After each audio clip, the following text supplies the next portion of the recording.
Pronto, acho que agora dá para começar.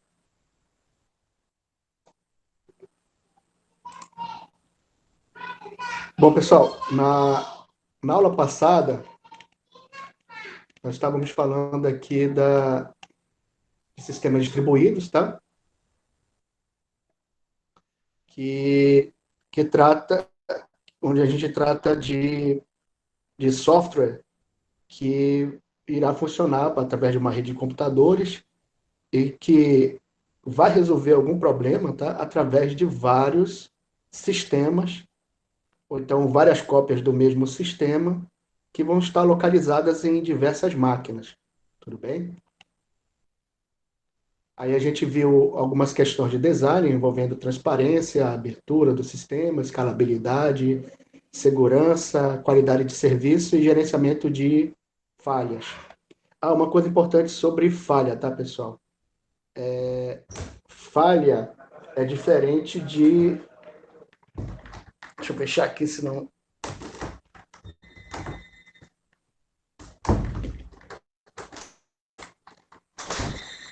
vai ser interrompida a aula aqui. Já foi, né? Aconteceu uma falha aqui.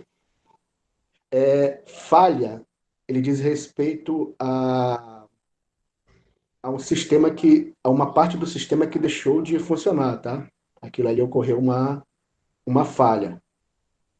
Agora, a ideia dos sistemas distribuídos em relação à falha, tá? É que uma vez ela tendo ocorrido, vocês têm que vão ter que definir meios, né? Aí o sistema distribuído é uma forma de trabalhar com isso, definir meios para que o sistema continue funcionando, mesmo havendo falha em algum lugar. Tudo bem? Então, inclusive, essa é uma das principais colocações em relação ao sistema distribuído, tá? Ele vai ter uma disponibilidade muito maior. Então, aqui a gente fala um pouco detalhou cada um desses itens, mas a gente pode ver na aula passada. E hoje a gente vai começar sobre modelo de interação. O que é a ideia de interação aqui? Nesse caso, a interação entre um ou mais sistemas, tá? Eu tenho quando eu digo um ou mais sistemas, pode ser do mesmo sistema, mas com componentes desse sistema em lugares diferentes. Essa é uma forma de interação entre componentes do mesmo sistema, ou então em sistemas diferentes. Aí, o que é a diferença de um para o outro, por exemplo? Eu posso ter o mesmo sistema de uma fábrica. Eu tenho uma planta de uma fábrica que ela funciona aqui em Manaus e eu tenho um escritório dela em São Paulo. Então, o que vai acontecer aí? Então, eu vou ter diferentes. Eles podem estar usando o mesmo componente, o mesmo sistema, desculpa, mas eu vou ter um componente do sistema em São Paulo e um outro componente em Manaus, porque tem uma planta de uma fábrica aqui e um escritório lá. Tudo bem? Então, eu posso ter uma versão local aqui em Manaus do sistema e uma outra lá em São Paulo, e as duas vão comunicar entre si. É o mesmo sistema, certo? Eu estou falando ainda de interação, tá? E a outra interação entre sistemas diferentes.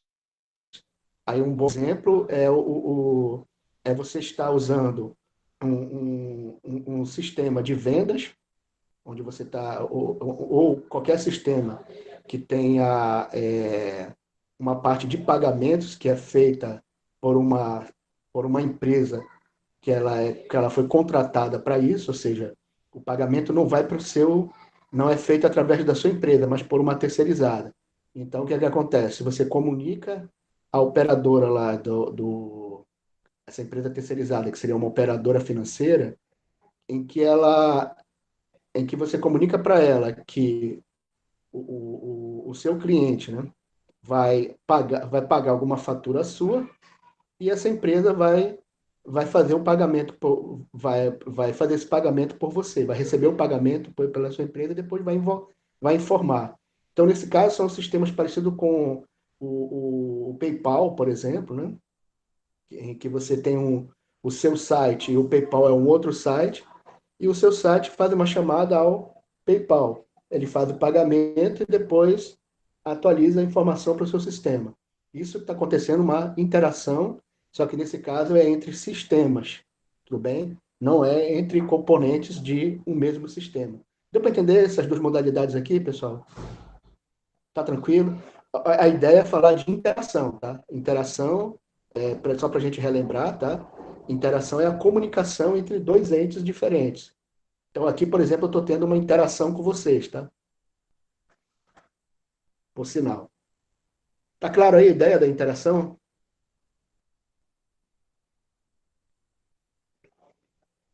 E entender a diferença entre a interação entre componentes do mesmo sistema e entre sistemas diferentes.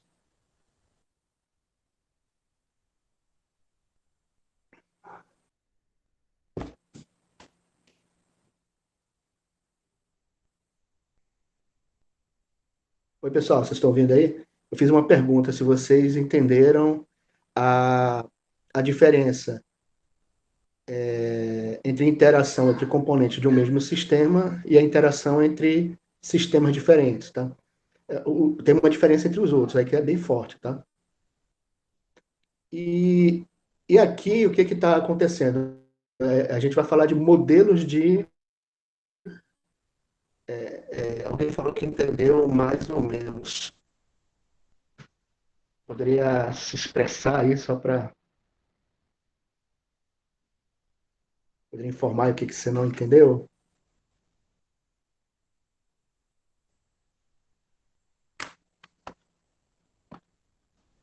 Deixa eu ver aqui.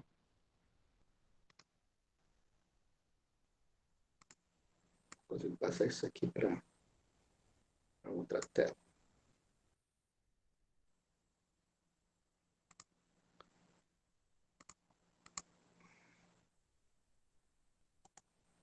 Deixa eu só fechar aqui esses aplicativos, telas aqui, senão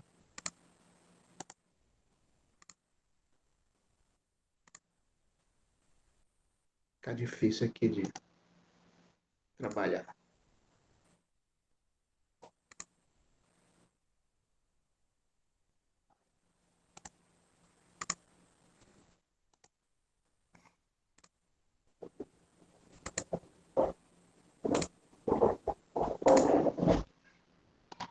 Só um minutinho aqui para ficar mais fácil para a gente aqui trabalhar. Alguém fez uma pergunta aqui e disse que não entendeu bem.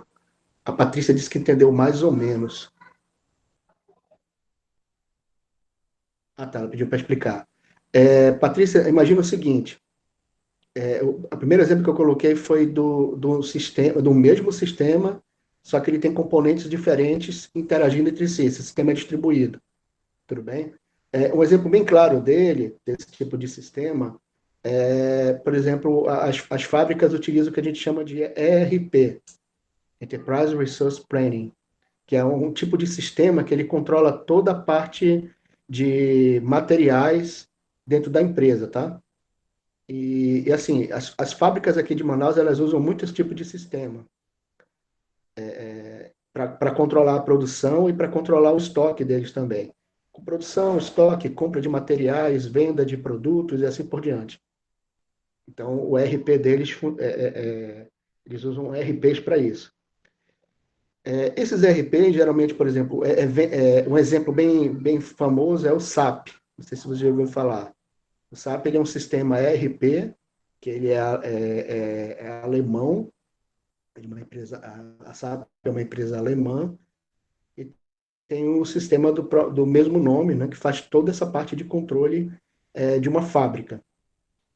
Aqui no Brasil, a gente tem uma peculiaridade, especialmente aqui na Zona Franca de Manaus, que é a seguinte: nós temos as fábricas aqui em Manaus, que é a planta de fabricação, chama de, ou planta de operação, tá, que o pessoal chama, e nós temos os escritórios administrativos dessas fábricas, que geralmente vão ficar no Sudeste, especialmente em São Paulo. Então, o que acontece? Esse escritório que está em São Paulo e essa planta de operação que está em Manaus, elas têm que se comunicar. E toda a comunicação é feita via o sistema SAP. Então, o que acontece para isso funcionar? A SAP, ela, ela cria um componente, ela instala um componente do software dela, que diz respeito à parte administrativa lá em São Paulo. Então, ele vai trabalhar muito a parte financeira, a parte de vendas, e a parte administrativa da fábrica. Isso é um componente do sistema SAP. Tá? E o outro, eles vão instalar aqui em Manaus, que é da fábrica. Então, esse componente ele vai se preocupar com o quê? Compra de matéria-prima ou de insumos, que a gente chama, tá? Ou peças, que vão compor um produto. Então, imagina aqui a Samsung, né? Que fabrica celulares. Que vai acontecer? Ela vai usar o sistema SAP para fazer compra de peças pelo mundo inteiro. Tudo bem? Mas por que ele vai comprar? O sistema vai determinar para eles que eles vão ter que comprar dependendo do que vão vender. É isso que o sistema faz. Então, toda a parte de controle, de compra de matéria-prima, o controle do estoque da fábrica o controle da produção e dos materiais, desculpa, os produtos acabados, vão ser feitos em Manaus. Então, o que acontece? O que a SAP faz? Ela instala um componente do sistema dela lá em São Paulo e ela instala um outro componente do sistema dela aqui em Manaus. E esses dois vão interagir entre si, tudo bem? Através, nesse caso, da internet. Você entendeu essa ideia aí, não? O que está acontecendo? Eu tenho dois componentes do SAP, um lá em São Paulo, que trata de vendas, que vai tratar de administração, e principalmente a parte financeira também. E aqui em Manaus, o que ele vai ter?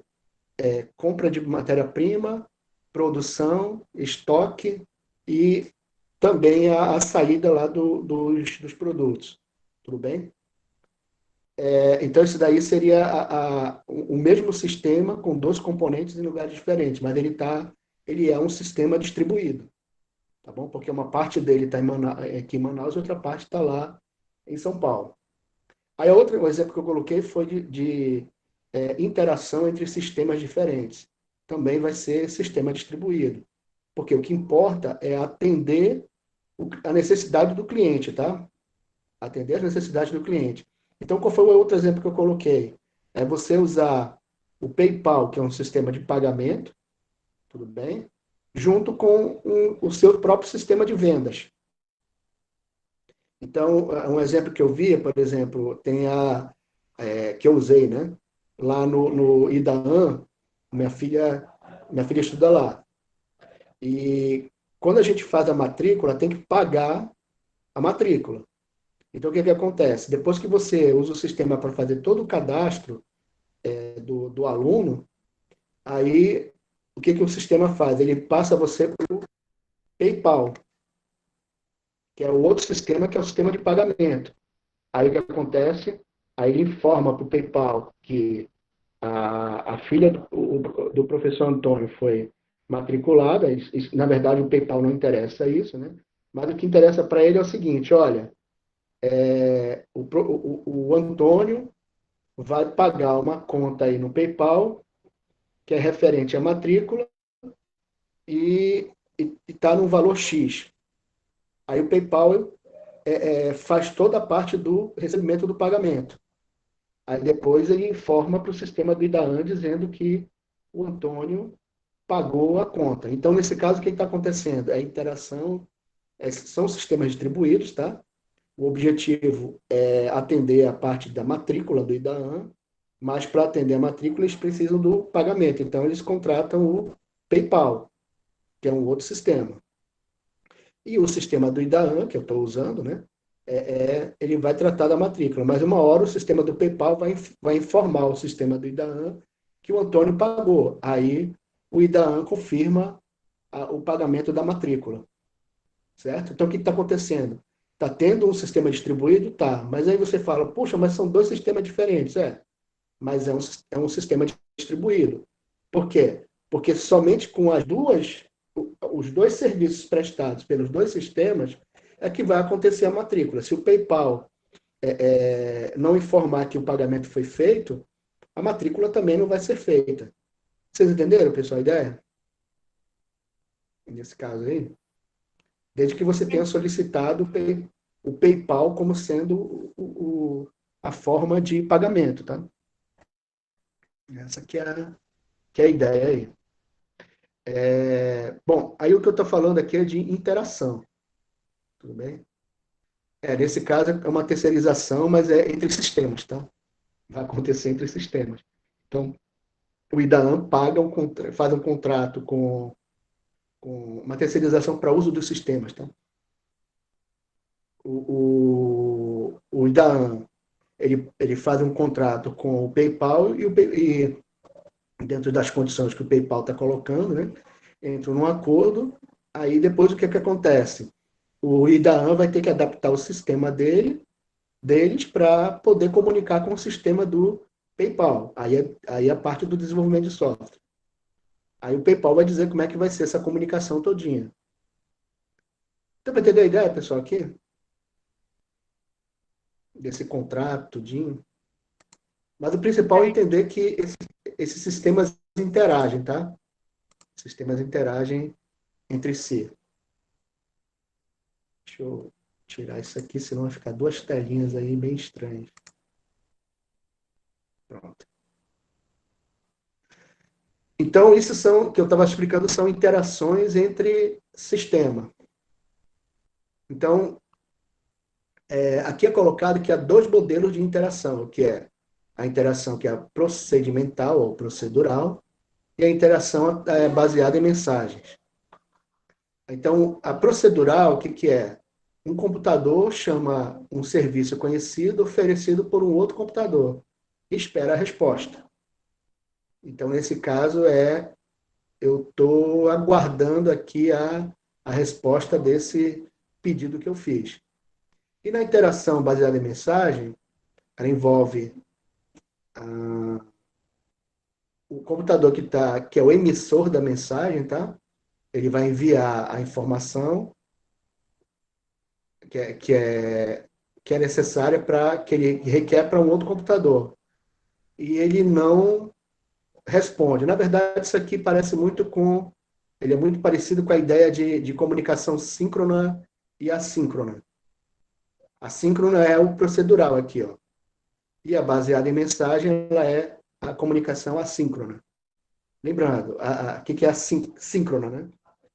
Eu envio uma mensagem e o receptor confirma. Isso tem a sincronização aqui. E o que é a assíncrona? Eu só envio a mensagem, eu não aguardo a resposta. Então, essa que é a ideia aqui. Então, a comunicação via Não, nesse caso, o sistema que eu estava colocando, ele faz parte do conceito de interação.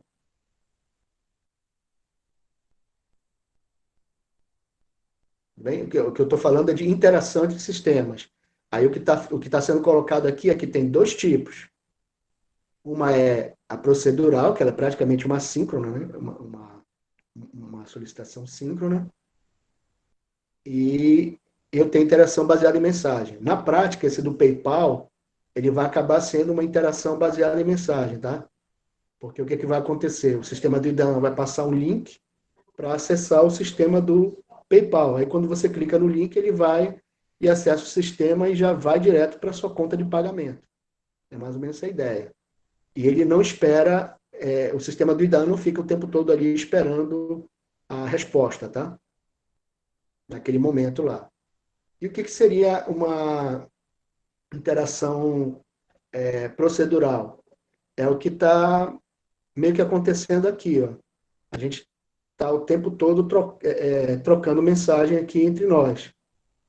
Tudo bem? E é o TCP/IP também. O TCP/IP, com o protocolo, o IP com o protocolo TCP, ele é também síncrono, porque ele fica, quando eu comunico com outro computador, eu fico aguardando a resposta dele aqui. Ó. O meu sistema para esperando essa resposta, tá? Então, quando o meu sistema para, é uma interação procedural. E quando o sistema ele solicita ao outro alguma coisa, uma informação, mas ele não para, ele não fica esperando a resposta, aí já é interação baseada em mensagem. Tudo bem? Mas a pergunta que foi feita sobre o que tem a ver aquele exemplo anterior eu falo de interação, tá? O conceito de interação. Eu estava explicando, era essa ideia. Então, aqui um exemplo de interação entre um garçom e alguém que está no restaurante, né? Que está jantando. Então, a pessoa vem e pergunta, né? Uma sopa de tomate, por favor. Aí, aí o garçom responde, né? E para acompanhar um, um filé. Na verdade, é um filé, seria como se fosse um filé mignon, né? Aí ele pergunta, o garçom pergunta, né? Como você gostaria que o ponto do cozimento aqui? Aí ele vai falar aqui que meio que é o ponto, né? Então é como se você tivesse ido ali para uma churrascaria e pedido uma entrada, né? Que no caso uma sopa de tomate, mas aqui ou uma peixaria, vamos pegar aqui, né? Geralmente ele serve aquele caldinho de peixe, né? É mais ou menos isso daqui. Então, o que está acontecendo? Essa conversa entre o cliente e o garçom, que é uma conversa real, não tem a ver com o computador diretamente, mas é a ideia da interação síncrona, né? Quando eu falo, olha, uma sopa de tomate, por favor, eu fico aguardando a resposta do garçom, para ele confirmar isso para mim. Aí, quando no final o pedido foi anotado, então a interação acaba ali. Vocês entenderam a ideia, não? Então, na verdade, aqui na esquerda está o garçom, né, nessa interação, e aqui na direita está o cliente. Ou, nesse caso aqui, ele chama de diner. Né? Deu para entender aqui essa interação? Há uma espera, tá? E a comunicação segue.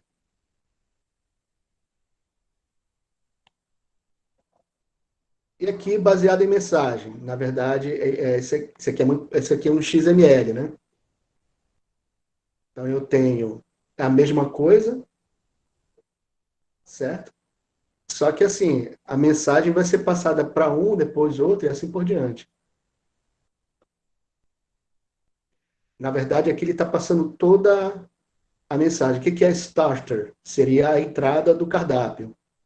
Então, aqui, ó, o prato, qual é o nome do prato? Sopa, tipo, de tomate. O nome da entrada, da comida, né? Sopa também. Só que é sopa de peixe. E aqui é para uma salada, não sei o que página, que não estou lembrado, né? Mas é uma salada aqui. Isso aqui é a entrada. Aí a segunda mensagem que eu estou passando já. Na verdade, essa mensagem inteira vai ser passada de uma vez só, tá? Pelo solicitante.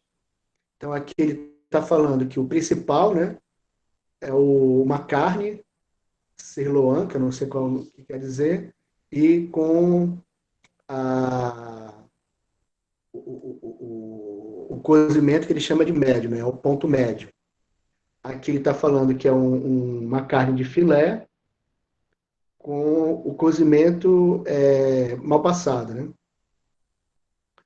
E aqui bessa, não lembro o que é, mas é um peixe do mar aqui. E no final ele já coloca aqui logo o acompanhamento, ó. Batatas fritas, 2 porções de batata frita e uma porção de salada. Então o que está acontecendo? A pessoa, no caso o garçom, né, que ele tá colocando aqui, o garçom anotou todo o pedido e está passando para a cozinha. É isso que está acontecendo. Mas aqui o que acontece? Ele passa de uma vez para a cozinha, ele não fica aguardando se a cozinha vai confirmar ou não, ele só passa o pedido. Vocês, vocês entenderam, pessoal? Então aqui, ó, há uma interação síncrona, ou seja, eu passo uma mensagem, aguardo outra, passo uma mensagem, aguardo outra.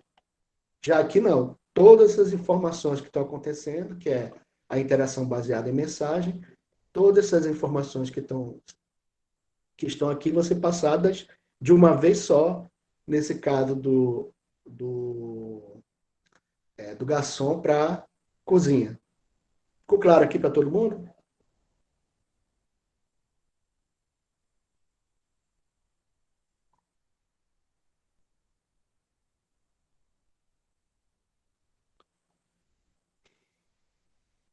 Ótimo. E como é que funciona aí a parte de chamada remota, né? Ou chamada remota de procedimentos, RPC, que a gente chama.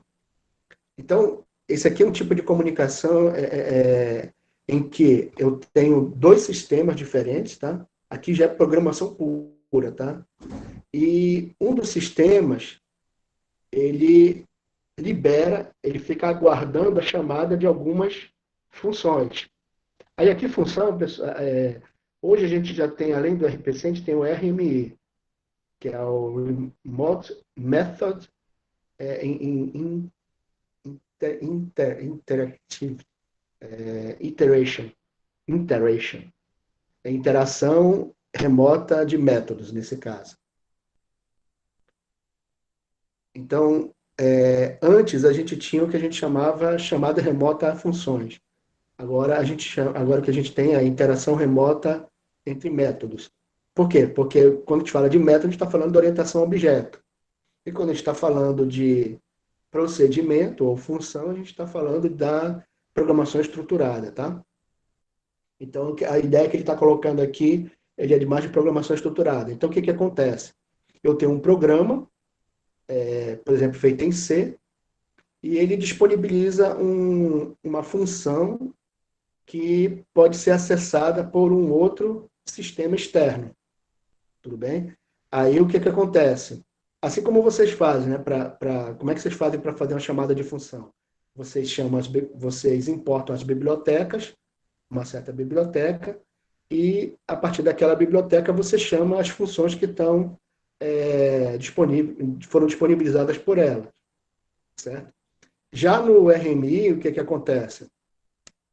Você faz a mesma coisa, mas vai ser passado para você um objeto. E você vai poder fazer a chamada dos métodos desse objeto de forma remota. Só que quando eu falo de forma remota, imagina que essa parte aqui está fazendo a chamada. E essa daqui é a que está fornecendo o método ou o procedimento aí para ser chamado. Então, o que acontece? Esse aqui vai fazer a comunicação e vai perguntar você tem essa função aqui disponível? Aí esse aqui vai dizer eu tenho. Aí ele passa a função para cá, aí você usa a função, como se fosse uma função que estivesse no teu código, tá? Mas ela está remota. E a mesma coisa vai acontecer com o RMI, só que aqui que é a diferença do RMI é que essa máquina aqui, que tem o método, ele vai ter um objeto aqui, ó. E essa máquina vai solicitar para usar esse objeto. O que acontece? Essa máquina aqui encaminha o objeto para essa daqui, e essa daqui vai usar o objeto com os seus métodos e atributos. Deu para entender, pessoal? Então, essa que é a ideia de procedimento, chamada procedimento remoto. Você chama um procedimento que está alocado numa outra máquina, mas ele vai funcionar como se fosse local, como se estivesse aquela função estivesse funcionando localmente na sua máquina. Mas você vai aguardar a resposta aí. Mas, professor, e tem toda essa comunicação via internet lá do TCP/IP? É, vai acontecer toda essa comunicação, mas para você vai ser transparente. Por quê? Porque pensando ali na camada OSI, tá? Que tem o modelo TCP/IP, a gente vai ter lá a camada de aplicação, a camada de rede, a camada de enlace e a camada física. Então, essa comunicação entre todas essas camadas aí, até chegar lá do outro lado, você não se preocupa. Basta que você saiba que na outra máquina tem a função que você vai ter. Então, assim, a comunicação vai ser sempre entre as duas camadas de aplicação. Para isso, a gente vai ter que relembrar um pouco o protocolo TCP/IP, tá? Mas depois eu entro mais em detalhes isso daí, com o protocolo TCP/IP, quando eu for falar mesmo de RMI na prática, tá? A gente não se preocupe em contar isso, não. Mas deu para entender a ideia, pessoal? Vocês vão chamar uma função, mas vai parecer para vocês que essa função está dentro da máquina de vocês. Mas vai ser feita toda uma comunicação com outra máquina que para vocês vai ser transparente. Quando eu digo transparente, vocês não vão ter que fazer nada para fazer essa comunicação, não tem que programar essa comunicação. Ela já vem automaticamente. Tudo bem aí?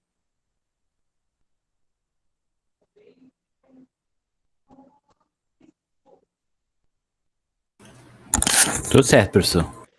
E, e aqui, ó, quem faz essa comunicação é esse carinha aqui no meio, chamado middleware. Eu vou explicar uma coisa.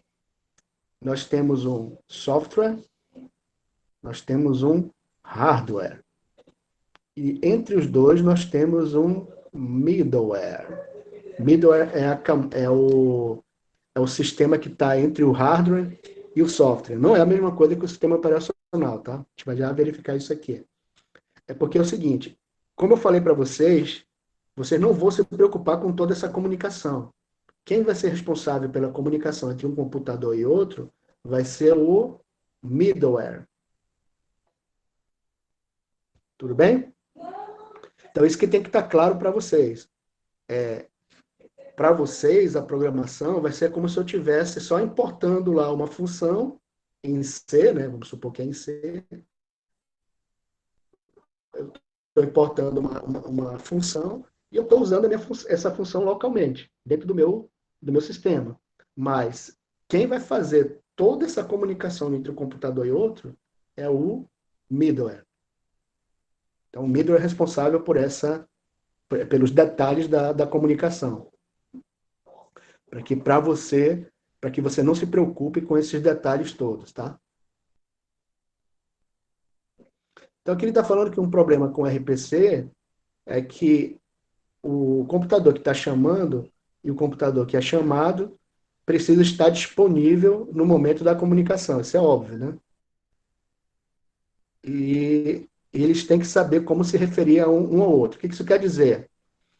No mínimo, a gente vai descobrir isso, vai ver na prática, tá? No mínimo, para fazer a comunicação com esse computador, eu preciso saber o IP dessa máquina, tá? Para fazer a comunicação dele via internet. E eu tenho que saber também a porta do serviço. Isso é parecido, pessoal, quando vocês instalam o Workbench e querem acessar um servidor de banco de dados, por exemplo, obviamente que o Workbench é do MySQL. Então, o que acontece? Quando vocês instalam o Workbench e vocês vão acessar o banco de dados, você tem que fornecer o IP e a porta. Geralmente o IP é a máquina onde vai estar o MySQL e a porta é a 3452, certo? O 3452, né? É 5432. É a porta do MySQL.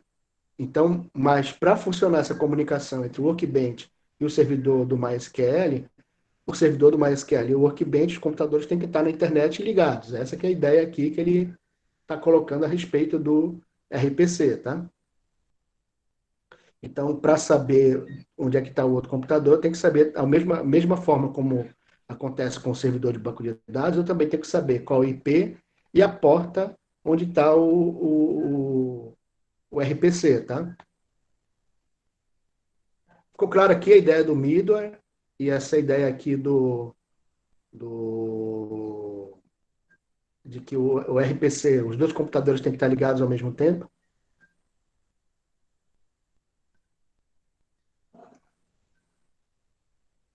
E, obviamente, que os dois têm que estar ligados ao mesmo tempo. Então, deixa eu só explicar uma coisinha aqui. Porque o RPC ele é uma comunicação síncrona. Tudo bem? Como aqui está acontecendo entre o garçom e o cliente lá do restaurante. Certo? É uma comunicação síncrona. Então, por essa razão aqui, ele tem que estar, os dois computadores têm que estar funcionando e os dois softwares também têm que estar disponíveis em cada computador, tá? Tem mais essa. E agora a interação de passagem de mensagem com a interação baseada em mensagem. Então, o que, que acontece?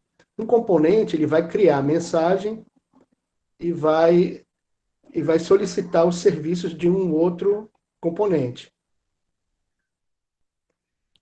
Então, através do middle, ele aparece aqui também, ó, o, o middle faz a comunicação com esse componente de recepção de mensagem. Deixa eu dar um exemplo que fica mais claro. O que é esse message passing? Vocês já utilizaram e-mail? Eu não precisa responder isso não, tá, pessoal? Óbvio que sim. O que acontece com o e-mail? Quando eu encaminho um e-mail para vocês, vocês não precisam estar usando o sistema de e-mail naquele momento, correto? Mas, no momento em que vocês acessarem o sistema, a mensagem que eu passei para vocês, através do e-mail, vai estar lá. Então, essa que é a ideia. Ó. O meu sistema ali vai passar a mensagem, né? O meu sistema de e-mail vai passar a mensagem via internet ou desse e-mail. E, e o que acontece? O sistema o meu sistema de e-mail, né? Ele vai receber, o meu servidor de e-mails, que vai acontecer do meu sistema, ele vai receber a mensagem e ele vai aguardar o, o outro sistema lá, que é o do meu receptor, né? Aqui eu estou mandando a mensagem, o sistema do receptor ficar funcionando. E quando ele estiver funcionando, aí ele encaminha o e-mail para cá. Aí, quando a pessoa para quem eu mandei a mensagem, né? Abrir o sistema, aí esse receptor, o sistema dela vai encaminhar o e-mail para ela. Então, nesse caso aqui, ele está usando a interação baseada em mensagem. Tudo bem? Ou seja, os dois sistemas não estão abertos ao mesmo tempo. E quem controla todo esse envio de mensagem é o middleware. Lembrando, pessoal, o middleware ele é um sistema, tá? Ele é um sistema.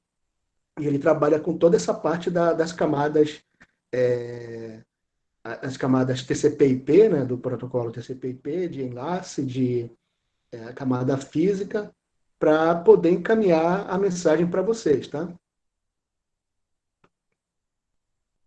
Então aqui ele está falando, ó, na abordagem baseada em mensagem, não é necessário que o emissor e o receptor da mensagem conheçam um ao outro. Tudo bem? Porque eles vão comunicar com o middleware. E quem é o middleware nesse exemplo do e-mail que eu acabei de passar para vocês? Ele é formado pelos dois sistemas de e-mail, o do, o do emissor e o do receptor. Pode ser que seja o mesmo, tá? Por exemplo, nós dois podemos estar usando o Google. Tudo bem. Aí o que vai acontecer? Eu acesso o Google e envio a mensagem. Aí quando você aí o Google vai receber e aguardar ali. Aí quando vai passar para a caixa de correio lá da sua, né? Aí quando você abrir o Google, vai receber o dele também.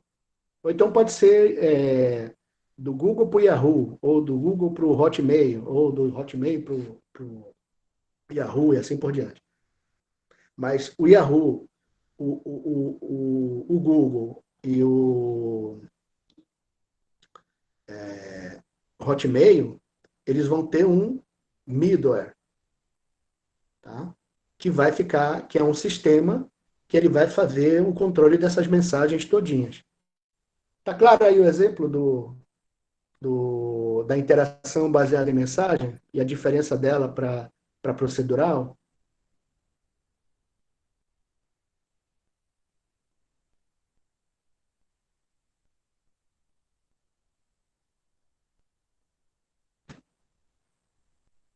Então vamos em frente aqui. Aí agora o MIDA, eu acabei de falando dele, né? Então, os componentes no sistema distribuído devem ser implementados em, olha lá que legal, hein? Linguagem de programação diferentes. Olha lá o que está acontecendo aqui. Eu estou tendo dois sistemas implementados em linguagem de programação diferentes que vão se comunicar, né? Isso vai ser o middleware. E também pode executar em em processadores, tipo de processadores completamente diferentes. Modelos de dados, informação, representação e protocolos para comunicação devem ser todos diferentes, todos diferentes, né? O Middle é um software que pode gerenciar todas essas partes que são diversas, tá? Tem muita diversidade aí, e garantir que todas elas podem comunicar e trocar os dados. Então, como eu falei, nesse caso do exemplo do e-mail, né, o middleware, ele é o sistema, ele é o core, né, a principal parte dos sistemas de e-mail, né, que vai fazer a comunicação entre um sistema e outro. Tudo isso vai ser feito pelo middleware. Ficou claro, pessoal, a ideia do middleware?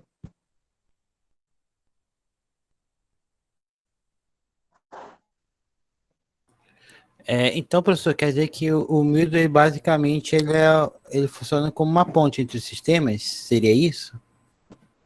Sim, ele funciona como uma ponte. No caso, pode ser uma ponte em que é levadiça, né? Que no caso aqui é a passagem de mensagem, quando a ponte juntar, as mensagens são trocadas, ou então pode ser uma ponte fixa, aí nesse caso já é a remote procedure call, né? Procedimento remoto, que é a comunicação direta aqui. Tem que ter os dois sistemas ao mesmo tempo unidos, né? Mas assim, na prática, vamos colocar a coisa na prática aqui para vocês.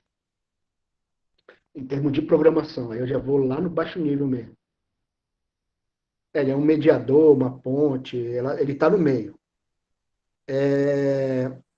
Para vocês comunicarem dois sistemas, por exemplo, vocês vão fazer um sistema que vai comunicar com um outro computador, um sistema web. Tudo bem? O que o middleware vai fazer? No geral, o middleware vai ser vai ser representado lá no seu programa por um framework. Tá? A gente já discutiu na disciplina passada o que é o framework, né? E esse framework vai fornecer algumas bibliotecas para vocês para fazer a comunicação. Então, o que vai acontecer? É como se ele tivesse, esse middleware, fosse uma biblioteca, ele estivesse passando para você um comando para conectar com uma máquina qualquer, né? Com enviar mensagens e para receber mensagens. São as três coisas que ele vai fazer. Ele vai comunicar, enviar mensagem, receber mensagem. Assim, isso eu estou falando no básico, tá? Basicamente são essas três operações. Então ele vai ter o quê? Ele vai ter geralmente um método chamado connect, e esse connect você vai ter que passar como parâmetro para ele qual é o IP da máquina e a porta com a qual você quer comunicar, e, e ele vai ter um comando de envio, e esse comando de envio vai receber como parâmetro a mensagem para enviar, ou então ele pode ter um outro comando que é o de recepção, que na prática você vai. O que é a recepção? Você vai solicitar uma mensagem, tá? Já que ele fez a conexão, ele vai passar para você a mensagem que está disponível para você. Então ele vai retornar um parâmetro, como parâmetro uma mensagem, como se fosse uma função que tem um retorno. Ele vai e o comando receber, né? A função receber vai retornar uma mensagem para você, um texto, por exemplo. Então, na prática, é isso. E, se a conex... e essa conexão, se não der certo, o que vai acontecer? No caso que é o sistema assíncrono, ou o sistema de passagem de mensagem, né? Interação baseada em mensagem. O que é a diferença? Você também vai ter o connect. Só que o que acontece? Se naquele momento não estiver conectando, esse sistema ele vai receber a tua mensagem assim mesmo, mas ele vai deixar numa fila. E depois, quando o outro sistema estiver no ar, aí ele passa todas as mensagens para esse outro sistema. Essa que seria a ideia aqui da interação baseada em mensagem. Está mais claro para vocês o que é a ideia do middleware? Na prática, provavelmente ele vai ser uma biblioteca que vocês vão usar dentro do programa de vocês, tá? Pode ser em C, em Java, em Python, o que vocês quiserem, sempre vai ter que ter uma biblioteca que vai representar esse middleware, e esse middleware vai ser Beleza. responsável pelas mensagens, tá? Ah, e aqui tá o chama das coisas. Espera aí, só um instantinho, pessoal, que vai já cair a minha bateria aqui. Pode cair, né? Só um minutinho, tá?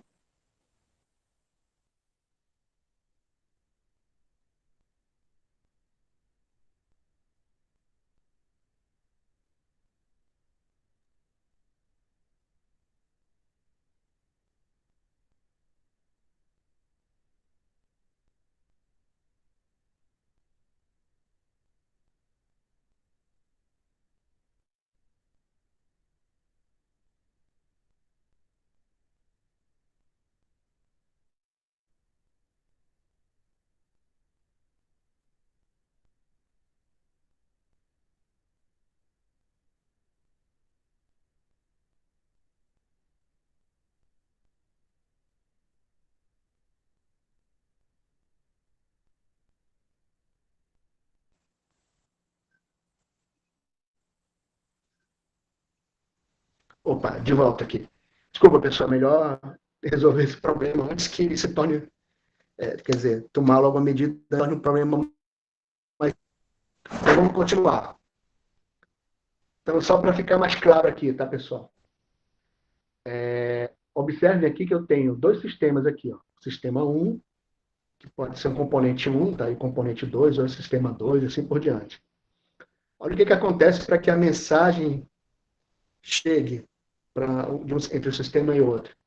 Isso aqui na prática é parecido com o sistema de redes, tá?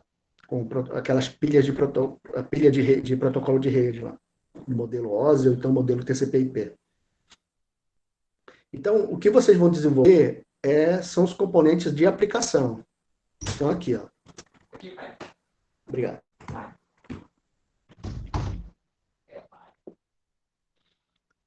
Então, vocês vão desenvolver o componente de aplicação do sistema 1 e podem ou não desenvolver o componente de aplicação do sistema 2. Por que eu falo que podem ou não? Porque você pode realmente fazer os dois sistemas, mas também esse sistema pode ser feito por um terceiro, por uma outra empresa, tá? Aí aqui é o exemplo que eu estava falando, né? Que era os dois sistemas diferentes, que é o do PayPal, né? E o caso do sistema do Idaan aqui, que é o exemplo que eu estava usando. Tudo bem? Então, então, quando eu tenho aqui no meu próprio sistema, eu posso ter os componentes diferentes, ó, certo? Mas esses componentes podem ser sistemas diferentes. Então, como é que faz a comunicação? Eu vou fazer uma chamada ao middleware, aos métodos que o middleware me fornece, que vai fazer a chamada ao sistema operacional e esse sistema operacional vai fazer a chamada à rede. Aí, o que vai acontecer? Essa rede aqui vai passar a mensagem para o outro sistema, que vai passar para o sistema operacional, que vai passar para o middleware e a aplicação de vocês vai receber essa mensagem. Tudo bem? Então, aqui, ó, ele está falando de uma operação coordenada, troca de informações entre serviços comuns, interação lógica e conexão física. Então, na prática, isso aqui é muito parecido com o TCP/IP. Todo mundo entendeu aqui essa ideia do middleware aqui sendo um sistema distribuído?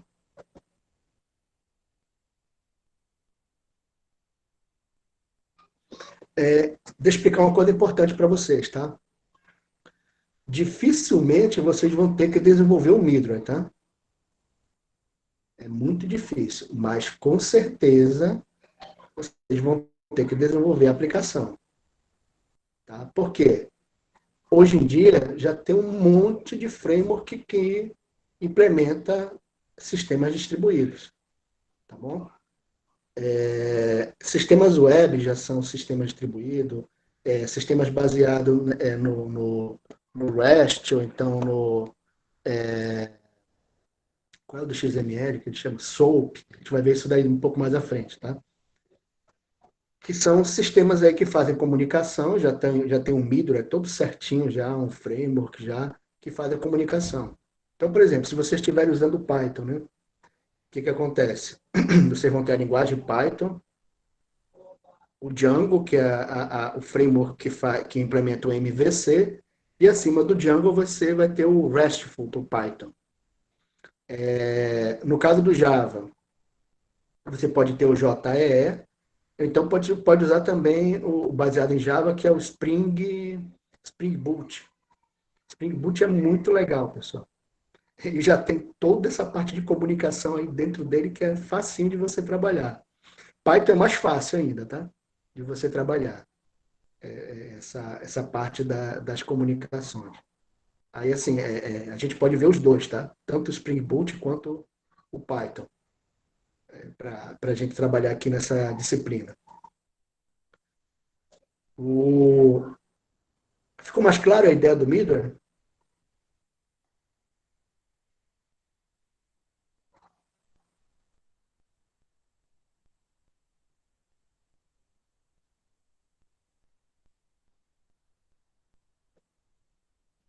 Nesse caso, pessoal, do Spring Boot e do Python que eu estava falando, tá?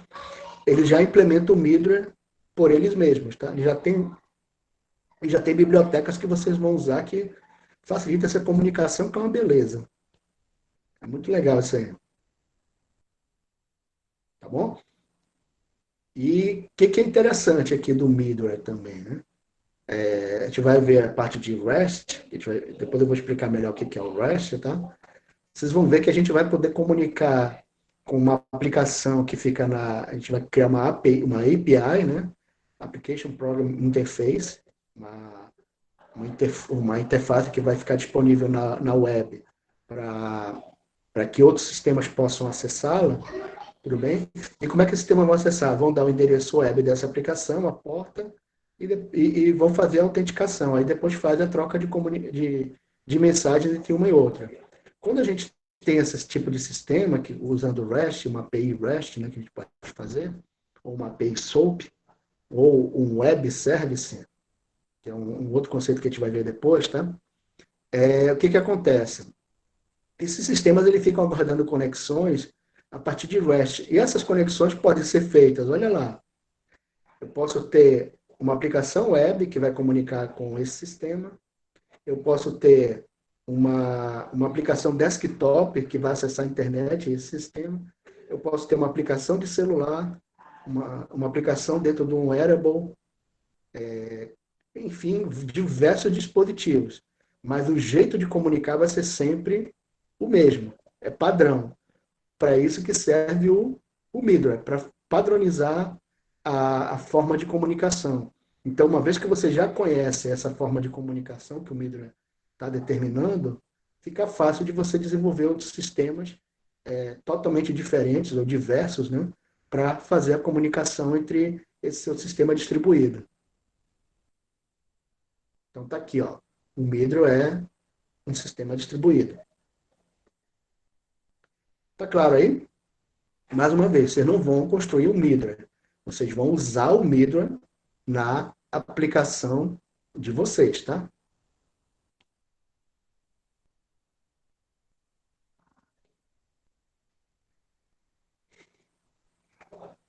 Então, aqui, suporte ao middleware, né? Tem o suporte de interação, onde o middleware coordena as interações entre os componentes diferentes no sistema. O middleware provê a transparência da localização, em que não é necessário para os componentes saber a localização física de outros componentes. Onde é que a gente vê um sistema em que você não sabe a localização física dos outros, pessoal? Quando você digita www.facebook.com, vocês precisam saber onde é que está, quem é o servidor que você está acessando? Não. Então é isso que ele está falando que o middleware ele é transparente em relação à localização. E o suporte do Midra também tem suporte à provisão de serviços comuns, ou ele provê serviços comuns, tá? Onde o Midra provê implementações reutilizáveis de serviços que devem ser requeridos por diversos componentes no sistema distribuído. Através do uso de serviços comuns, componentes podem facilmente interoperar e prover serviços ao usuário num sistema, numa forma consistente. A ideia que eles estão colocando aqui, na verdade, primeira, é que quando você está acessando qualquer sistema distribuído, você não importa onde eles estão, tá? Mas o que vai importar mesmo é o serviço sendo feito. É isso que vai importar para o usuário. Então, se você acessou, por exemplo, o cigarro, não interessa para você onde é que está o cigarro. O que interessa é se ele tem que comunicar com outros sistemas para prover o serviço dele, etc. O que interessa é que o teu problema como usuário seja resolvido. Então, nesse caso aí, se você for um aluno, não importa onde está o cigarro, o importante é que você acesse o cigarro e consiga visualizar lá as suas aulas, as suas notas, as disciplinas que você está tá pagando, né, como aluno, e assim por diante. Tá claro aí, pessoal? Então, essa é a ideia da transparência que eu estava falando para vocês, de que assim a comunicação que você vai fazer através do seu sistema, não importa onde é que está a máquina ou qualquer coisa. O que interessa é que o seu problema seja resolvido. É o serviço sendo provido. Tá bom? Todo mundo entendeu a ideia do Midro aqui?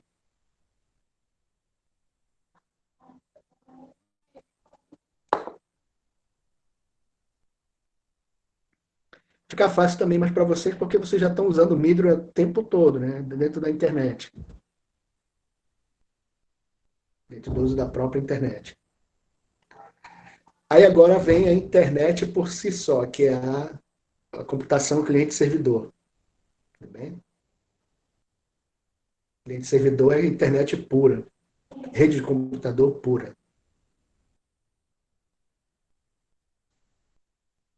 Então, assim, sistemas distribuídos que são acessados através da internet são normalmente sistemas cliente-servidor.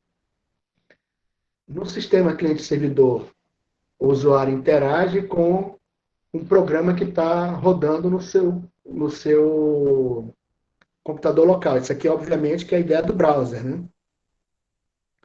E o browser vai interagir com outro programa rodando um computador remoto. O que é legal do browser? O browser, vocês sabem quais são os mais famosos. O Firefox,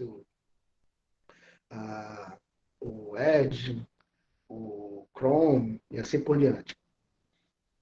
Opera, né? Então, o que acontece? Você chega no browser, você escreve lá o endereço que você quer acessar. E ali na tela do browser pode vir um monte de informação, você nem tem ideia do que pode acontecer ali. Quer dizer, você acessando o site, né, já tem uma ideia do que ele pode mostrar de conteúdo para você. Né?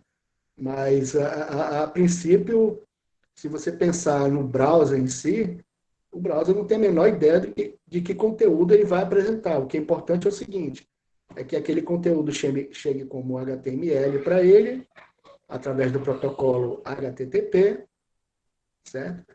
E aquele HTML, aquele código HTML, ele consegue processar ou fazer um passe daquele código, né? Ele consegue entender aquela linguagem HTML e ele vai apresentar as informações para você. Simples assim. Então, aqui no caso da internet, principalmente da World Wide Web, a gente vai trabalhar sempre usando o protocolo HTTP. Eu estou falando com acesso ao browser, tá? Mas também ele pode usar outros protocolos também. O browser não usa só o TCP/IP, tá? Desculpa, o HTML. Ele pode usar outros tipos de linguagem aí para apresentar os dados para você. Se você mandar uma mensagem em texto, ele vai processar o texto e vai apresentar para vocês. Só que não vai ser tão bem formatada quanto um HTML apresenta para você, certo? Se você encaminhar uma mensagem em XML ou em JSON, né, ele também vai entender e vai apresentar para você de acordo com o parser dele. Mas o que é mais importante? O browser ele está do lado do cliente e ele vai acessar um servidor que pode estar em qualquer parte da internet, tá? E o computador remoto provê serviços como acesso a páginas web que estão disponíveis para clientes externos. Essa que é a ideia. Então, a página que vocês forem acessar lá na internet, vocês podem acessar de qualquer dispositivo que tenha um browser, né? E esse browser leia o HTML ou JSON, né? Jackson, né? Ou o XML. Uma coisa importante, tem uma palavra aqui chamada web server, quer dizer, servidor web. Então, é um servidor que ele passa informações através do protocolo HTTP ou HTTPS. Tudo bem? E dentro dessas mensagens, geralmente vai ser uma mensagem usando a linguagem HTML. Lembrando que HTML é uma linguagem, tá? Então, vocês já devem ter visto isso aí em programação web, não? Não? Podem confirmar para mim se já viram essa parte em programação web? Eu acho que eu já vi em algum lugar. Tá? Se não tiver, você já tiver alguma disciplina com PHP ou qualquer programação web aí, não? PHP, JavaScript? Já, professor. Fizemos com Java Web. Ah, tá. Então, a ideia que está sendo colocada aqui é a mesma dessas disciplinas, tá? Só que aqui a gente vai ter depois umas outras ideias aqui que nós vamos usar.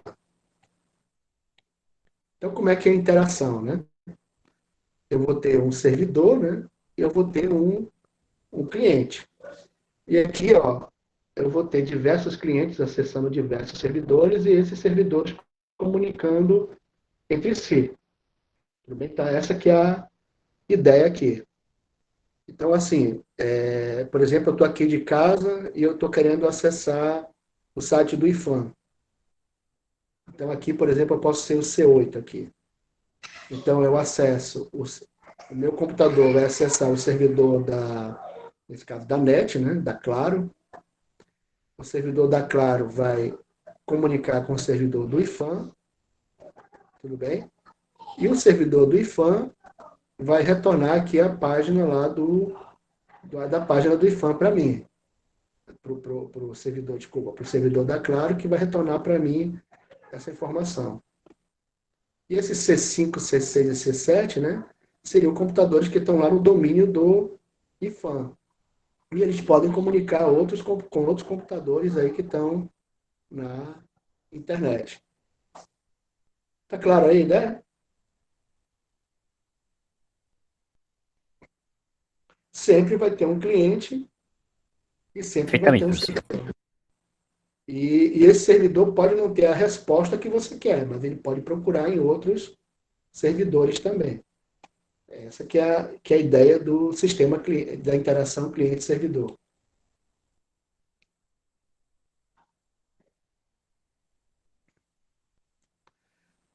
Então, como é que funciona o mapeamento aqui, né? Entre os clientes do servidor em computadores de uma rede, né? O que acontece? Eu tenho um cliente aqui, ó, computador cliente, que eu tenho o cliente 10, 11, 12 que estão acessando ele aqui, ó. Ele acessa a rede e pode se comunicar com os servidores através dessa rede de computadores que você tem aqui. É sempre essa a ideia.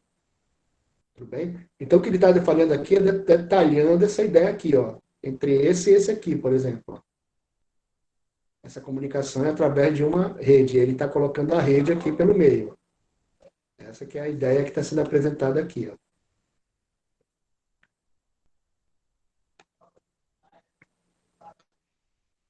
Então, vamos continuar. que tá bem simples, você já conhece, né? Não vou nem ficar detalhando tanto essa ideia aqui, mas a princípio é um computador cliente que acessa uma rede e a partir dessa rede ele acessa alguns servidores, tá? O browser vai estar por aqui e o web server, por exemplo, vai estar em SC1 e SC2, por exemplo, no caso de acesso a páginas web. E agora vem a brincadeira toda. Esse aqui que é a base toda do sistema distribuído. Deixa eu até passar um pouquinho aqui só para ver o.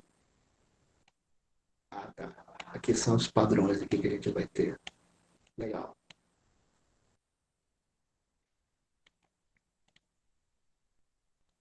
Pessoal, para aplicações cliente-servidor, e na prática aplicações distribuídas, a gente vai trabalhar com uma arquitetura em camadas, tá? Modelo de arquitetura em camadas, que a gente chama de modelo de arquitetura em camadas para aplicações cliente-servidor. Anotem aí isso daí, tá? Isso é questão de prova já. Então, o que seria um modelo cliente-servidor para de aplicações em camadas? Desculpa. Uma aplicação, modelo arquitetural de camadas para aplicações cliente-servidores. O que está querendo dizer aqui? Modelo arquitetural de camadas para aplicações cliente-servidor. De que ele é composto? Aí que a gente vai começar a brincadeira aqui. Isso aqui, pessoal, é muito importante, tá? Esse desenho que tem aqui, vocês vão ter que decorar. Não só decorar, vocês não vão decorar, vocês vão aprender. É o objetivo dessa disciplina, tá? A base dela todinha é isso aqui. Então a gente tem uma camada que a gente chama de apresentação, de manipulação de dados, processamento de aplicações e um banco de dados. Deixa eu dar uma ideia para vocês, tá, disso daqui. Imagina o seguinte, deixa eu colocar aqui. Essa de apresentação aqui, ela diz respeito ao cliente. E Data Handling, Application Processing e Database tem mais a ver com o servidor. Deixa eu anotar de novo. Ó. A camada de apresentação, ela diz respeito geralmente ao cliente, é o que vai apresentar os dados.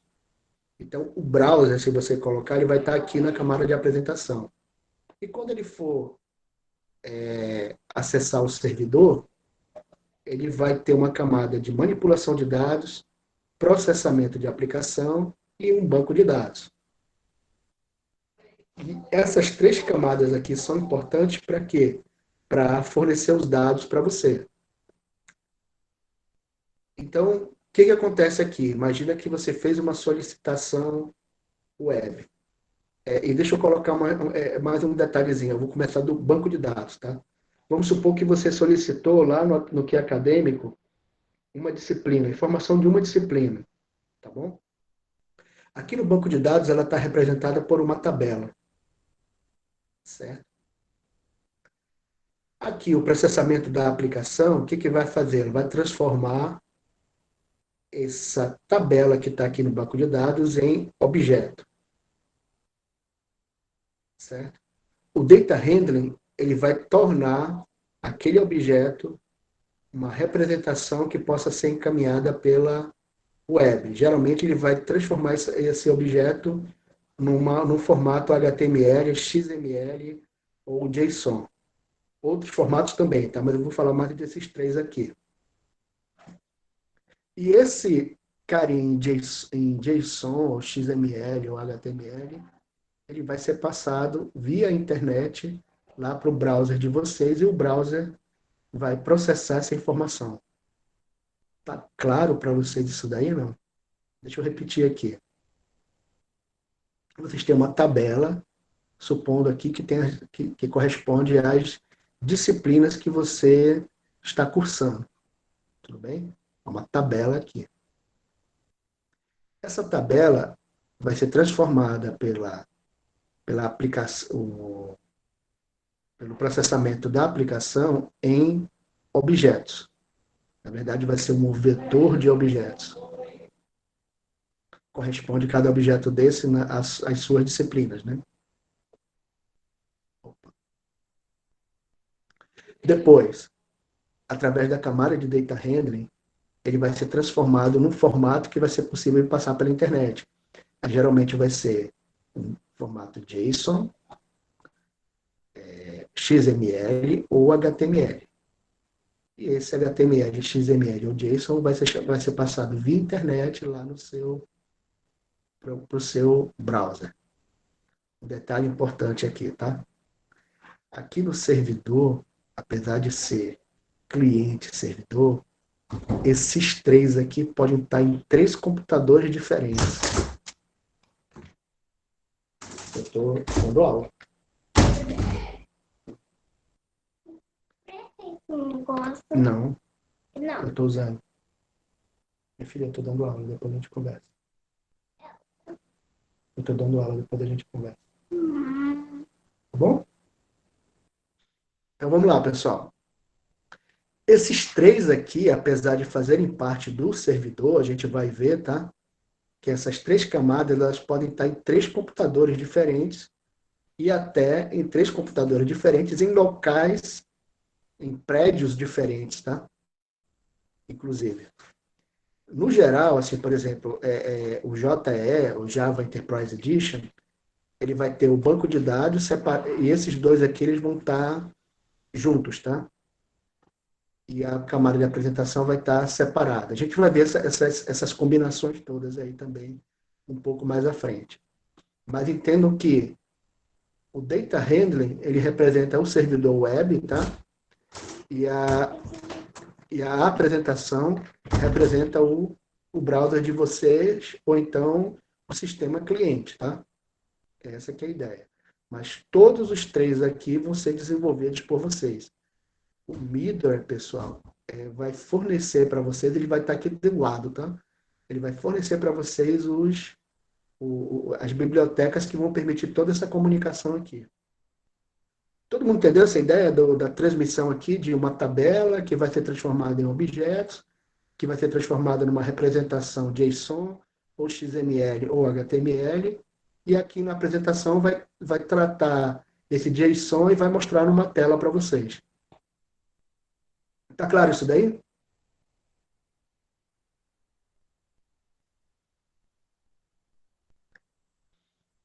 E agora a gente vai ver cada uma dessas camadas aqui, ó.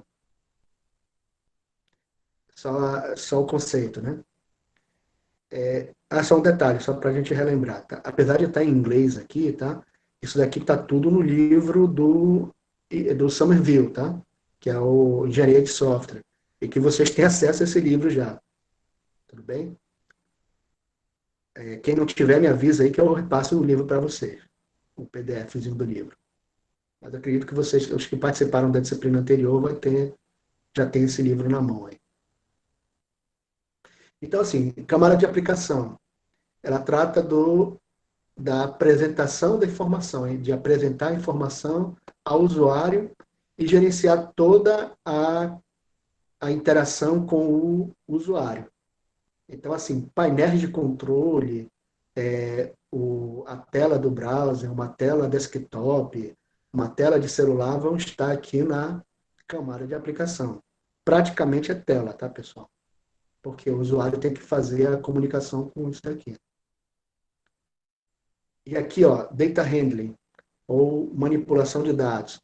Gerencia o dado que é passado para ou do cliente. Na verdade, é a troca de mensagem entre o servidor e o cliente. Implementa a verificação dos dados, gera páginas web e assim por diante.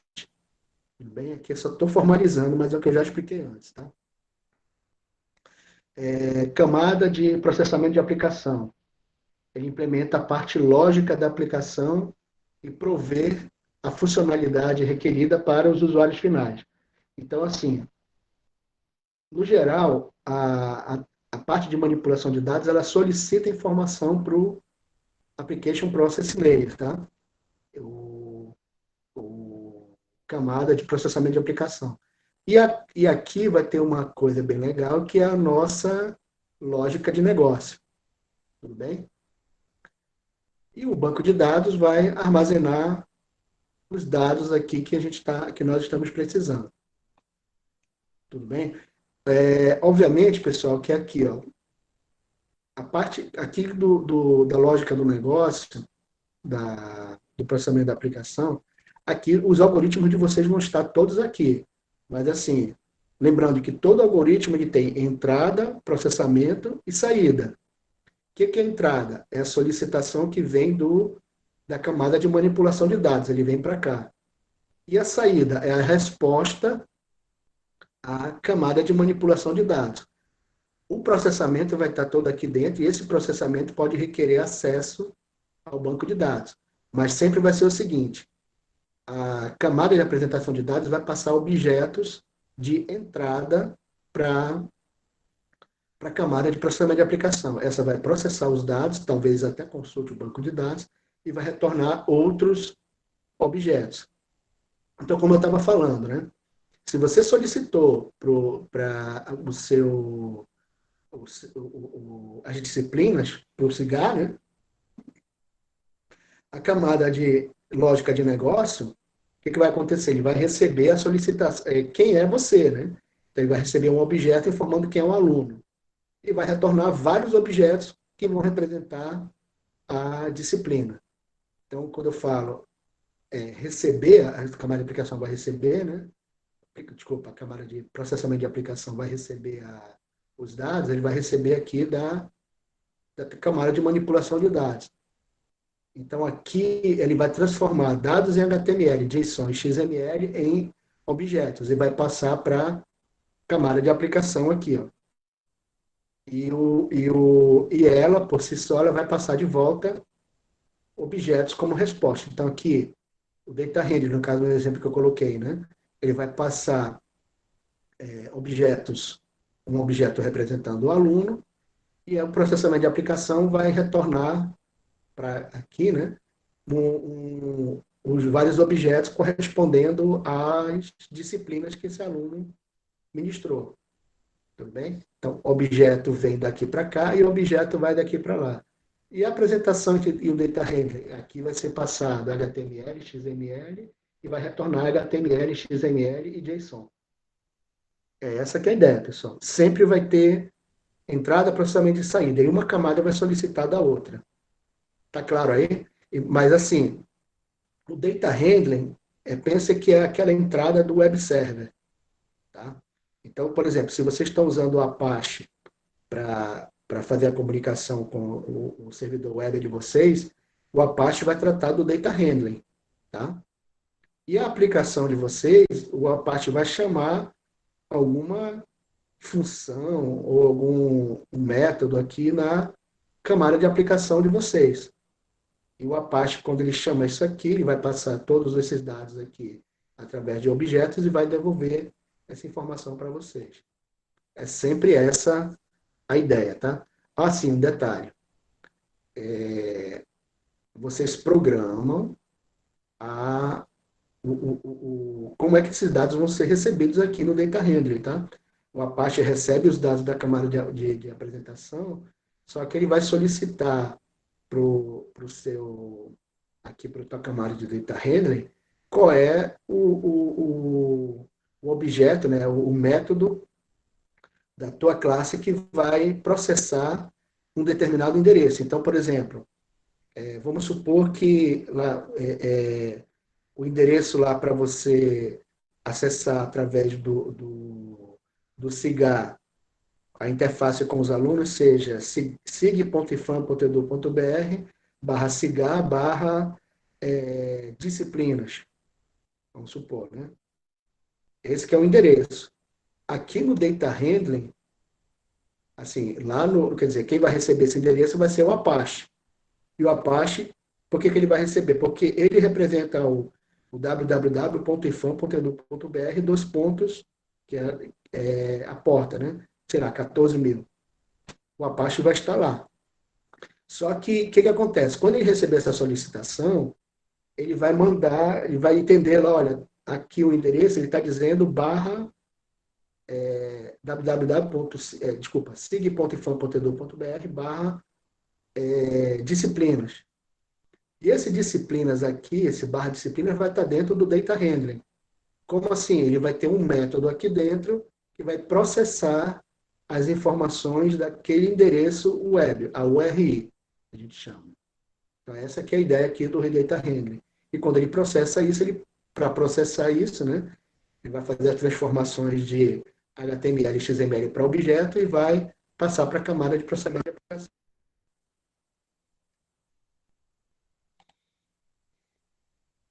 Então, por isso que eu estou falando que ele também, aqui a camada de aplicação, né, ele representa a parte do negócio. A gente vai ver isso aqui em detalhes, pessoal, quando a gente for ver, trabalhar com o Spring Boot ou também o Python, tá? Dúvidas aqui? Vocês entenderam bem aqui a ideia dos layers ou das camadas? Eu vou só abrir um parênteses aqui para vocês, que é o seguinte. Lembra que eu falei em uma das características do sistema distribuído é que eles são escaláveis? E lembra que eu falei também que assim, que pode acontecer de que o sistema de vocês, que ele estava atendendo, sei lá, 10 mil solicitações ao mesmo tempo, ele passe a atender aí 100 mil, por exemplo. Porque houve um aumento aí do acesso ao sistema de vocês. Ele está lento demais. Quando vocês separam o sistema de vocês bem nessas camadas aqui direitinho, o que acontece? Fica fácil fica fácil escalar o sistema. Por quê? Se esse servidor de aplicação aqui, processamento da aplicação, ele consegue atender, sei lá, 100 mil solicitações por segundo, mas esse data handling aqui ele só consegue atender 10 mil, eu posso colocar 10 computadores acessando isso aqui, ó, com o meu software do data handling, tá? E os 10 vão acessar apenas um computador com processamento de aplicação. Vocês entenderam o que eu coloquei? Supondo, não estou dizendo que isso vai acontecer, tá? Que o servidor de processamento de aplicação de vocês, uma máquina, né? Ela atende 100 mil solicitações por minuto, supondo. Só que o data handler ele aceita só 10 mil. E o que está acontecendo? O data handler está sendo o gargalo do teu sistema. Por quê? Você está com 100 mil solicitações e não estão conseguindo ser atendidos. O que você faz? Você duplica, decuplica nesse caso, né? Cria 10 instâncias do teu data handler no sistema, tá? Ele faz uma cópia disso aqui. E o que acontece? Todas elas vão acessar o mesmo sistema de aplicação. Então, toda vez que chega a mais de 10 mil, eu passo para outras máquinas. Aí eu distribuo a carga, né? Então, primeira solicitação vai para a máquina 1, até a máquina 10. A segunda, a máquina 2, a décima vai para a máquina 10. Décima primeira, máquina 1, e assim por diante. Eu vou distribuindo. Isso daí quem faz é o Midway, tá? Ou, nesse caso, o sistema lá, web, que vai fazer essa mudança, o sistema da nuvem, né? Mas, quando ele acessar, como esse outro servidor aqui ele atende, no exemplo que eu estou colocando, 100 mil solicitações, então basta só ele que resolve. Então, todos esses aqui vão passar a solicitação para o servidor de processamento de aplicação e vai tudo funcionar direitinho. Tá?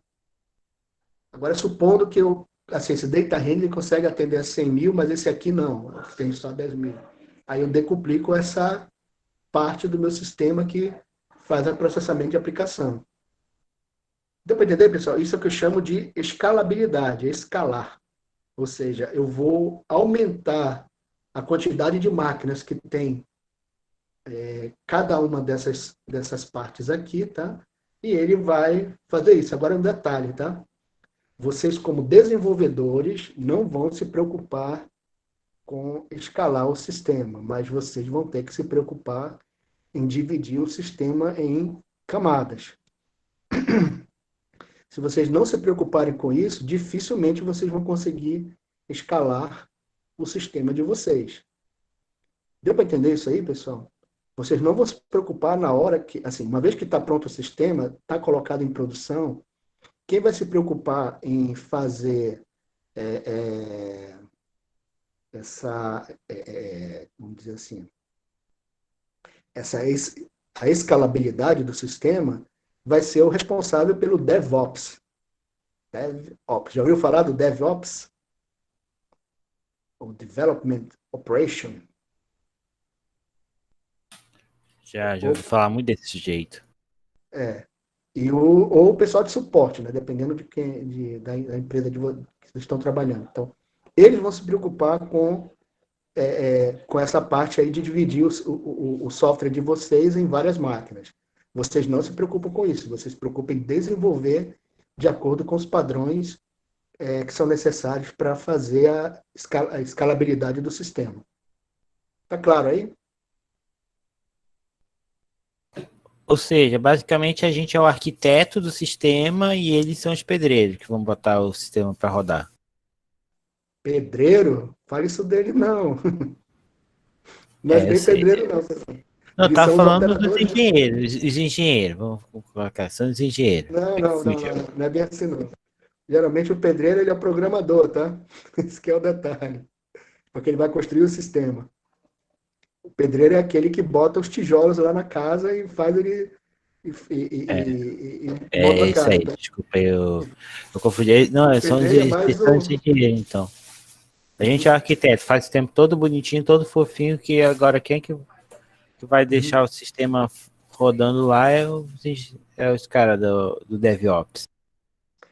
Na verdade, a ideia é que vocês saiam dessa disciplina sabendo ser arquitetos e pedreiros, tá? Trazendo full stack. Exato.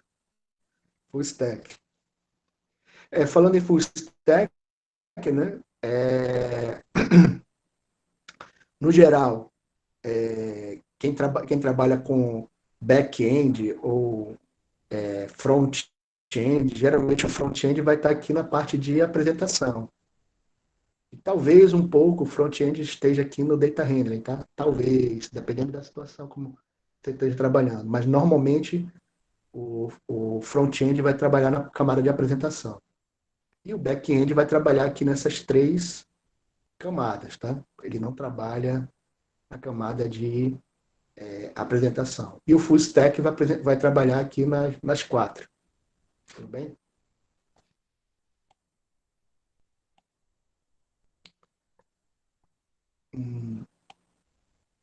Primeiro, mais alguma dúvida nesse sentido aqui, pessoal?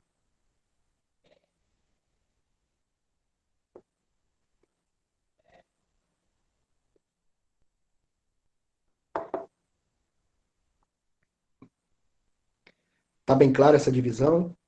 Assim, fica fácil você entender se vocês pegaram bem essa ideia de que na camada de banco de dados nós vamos ter tabelas, na camada de processamento da aplicação ou camada lógica nós vamos ter objetos, tabelas para entrada e saída, né? Aqui na camada de aplicação vai ter objetos entrando e objetos saindo. Aqui no data handling vai ter XML entrando e XML ou JSON ou HTML entrando e saindo. E aqui na apresentação vocês vão ter o sistema, ou o sistema de celular, né, aplicação de celular, ou um browser recebendo uma aplicação web, né, aqui na camada de apresentação. Uma coisa importante aqui, né, entrada e saída. A entrada é sempre da camada de apresentação na direção da camada de banco de dados. E a saída é o contrário, da camada de banco de dados para a camada da apresentação. Tá? Então, a entrada é de cima para baixo, dessa forma como eu estou mostrando aqui, tá? E a saída é de baixo para cima. Tudo bem, pessoal? Se tivesse, obviamente, na vertical aqui, seria da esquerda para a direita para a esquerda. Mas o mais importante é que não vou falar que de cima para baixo a entrada e de baixo para cima é na direção da camada de apresentação. partindo da camada de apresentação para a camada de banco de dados é entrada de dados, mas essa entrada vai passar por cada uma dessas camadas, tá? E a saída de dados é de banco de dados para cima. Mas só que a entrada e saída vai ser aplicação, entra banco de dados, e banco de dados sai, entra com SQL para banco de dados, e o banco de dados devolve uma tabela, ou a confirmação de que uma operação de inclusão, alteração ou exclusão foi realizada. Tudo bem? Isso é entrada e saída de banco de dados. A aplicação eu vou ter o objeto A, ou um conjunto de objetos A, e vou ter saída objeto B, ou um conjunto de objetos B. Ou vários objetos aqui também, né? Entrada objeto, saída objeto. E aqui, ó, da apresentação para o data handling. Entrada XML, JSON ou HTML, e saída XML, JSON ou HTML. E aqui na apresentação, a saída aqui vai ser, entrada e saída vai ser XML ou HTML para comunicar com o data handling, tá? Geralmente vai ser assim. A não ser no caso de... como é que eles chamam ali, que eu tinha falado? De RPC ou RMI. Mas, de qualquer jeito, a camada de apresentação vai transformar esses objetos que são RMI ou coisa em HTTP para cá, né? Para poder passar essas informações para as outras camadas. Não tem jeito, tá? Internet é HTML, protocolo HTTP, HTTPS, geralmente, tá? Na World Wide Web, e geralmente vai ser passado HTML. Ficou claro aí para vocês? Se vocês entenderem que o que é passado ou o que recebe ou o que devolve cada uma das camadas, está praticamente resolvido o principal problema da disciplina, tá? Eu antes não entendi, quando eu fui ver isso pela primeira vez, pessoal, não me explicaram isso, mas depois que eu entendi isso daí, aí ficou fácil entender cada uma dessas camadas, tá? Se vocês entenderem isso, vai ficar fácil depois, quando a gente for ver a coisa na prática, como é que funciona cada parte dessa aqui. Aí vai ser tranquilo.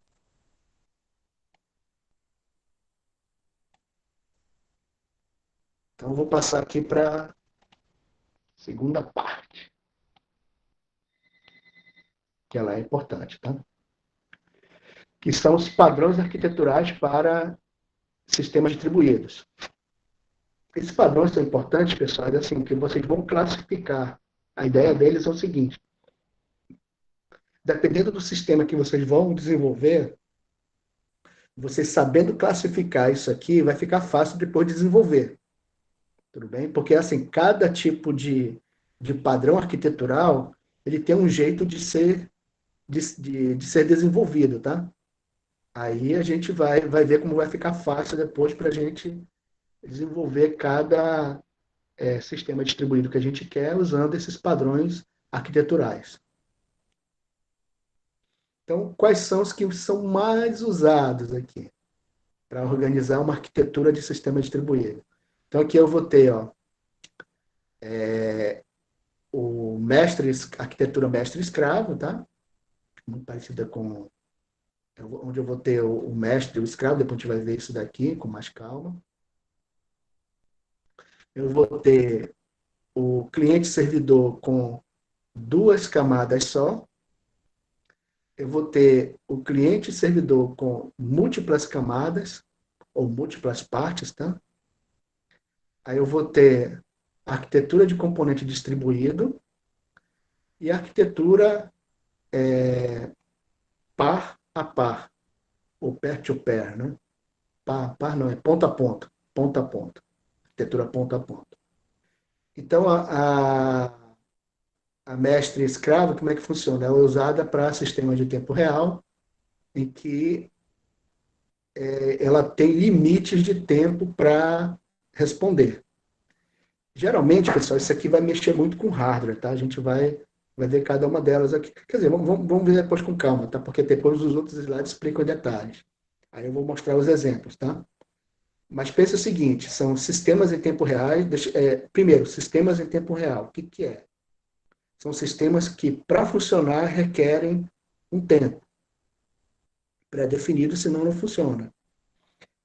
Deixa eu dar um exemplo bem claro para vocês. Vocês já viram um teste de airbag? O carro bateu, aí o airbag, puf, aparece lá na frente. Vocês lembram disso? Aí, imagina, verifica, lembrem agora daquela imagem que o carro está batendo, aí a imagem do vídeo aparece em câmera lenta, né? Aí você vê lá o passageiro, lá, a pessoa que está dentro do carro, fazendo aquele movimento para frente, aqui assim. Enquanto ele está fazendo aquele movimento para frente, o, o airbag se abre. Vocês conhecem essa situação?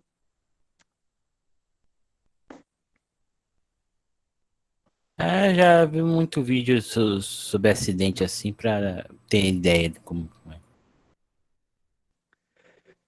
Uma dúvida por vocês aqui. O airbag, quando abre, aí vocês me respondem sim ou não, tá? Ele só está completamente aberto depois que a cabeça da pessoa bate no airbag? Sim ou não? Deixa eu repetir a pergunta. O airbag só está completamente aberto, ou cheio lá, né? O balão dele ele enche, né? Isso que eu estou falando completamente aberto, ele está totalmente cheio, né? Somente depois que o motorista ou passageiro batem nele, deixa eu repetir a pergunta. Primeiro, o passageiro lá, né? Ou motorista, ele bate antes no airbag, ele bate no airbag antes dele encher? Eu acho que não, professor. Porque vai de encontro o airbag. Quando ocorre a batida, o airbag já abre e no 1 segundo que a cabeça vai se movimentar para frente, o airbag já deve estar aberto para receber o impacto do corpo da pessoa para poder jogar de volta. Acho que de forma mais macia, que é para poder absorver todo o impacto de ser jogado para frente. Então ele já tem que estar aberto quando a pessoa passar da metade do caminho entre ele e o airbag. O Ramon está correto, tá, pessoal? O que acontece? Quando a gente vê a imagem lá em câmera lenta do carro batendo e o airbag abrindo, a pessoa, quando bate, o airbag já está cheio, certo? E quando ele está cheio, ele consegue, como é que se diz? Reduzir lá o impacto da pessoa com o carro, né? Amaciar o impacto, né? É isso que ele faz. Então, ele fica cheio e consegue amaciar. Todo mundo entendeu isso daí? Isso é importante vocês entenderem, que o airbag, ele enche antes que o passageiro encoste nele. Todo mundo entendeu bem isso daí? Isso é importante para o exemplo que eu vou colocar já já para vocês entenderem o sistema em tempo real, tá? Tá. Agora suponha o seguinte, que o passageiro está batendo quase no volante e o airbag está abrindo. O que acontece? Ó? A cabeça do passageiro vem para cá, né? Vou colocar aqui mais fora. Que a cabeça do passageiro vem para cá e o airbag vai fazer isso aqui, ó. Vai abrir aqui, ó. Então ele vai de encontro. Ó. O que acontece nessa situação? Deixa eu logo responder logo para vocês. O passageiro vai se machucar. Se o airbag tiver... O que acontece aqui? Ó? Vamos supor que é a cabeça do passageiro, né? Vindo nessa direção aqui. Ó. Se o airbag já estiver cheio aqui, ó, esperando, e o passageiro bater aqui assim, o airbag ele vai amortecer o impacto. Agora, se a cabeça da pessoa vier primeiro e depois o airbag encher, o que vai acontecer? É como se a pessoa estivesse levando um soco ali. Só que de um balão, né? Ele está recebendo um soco. Então ela vai se machucar.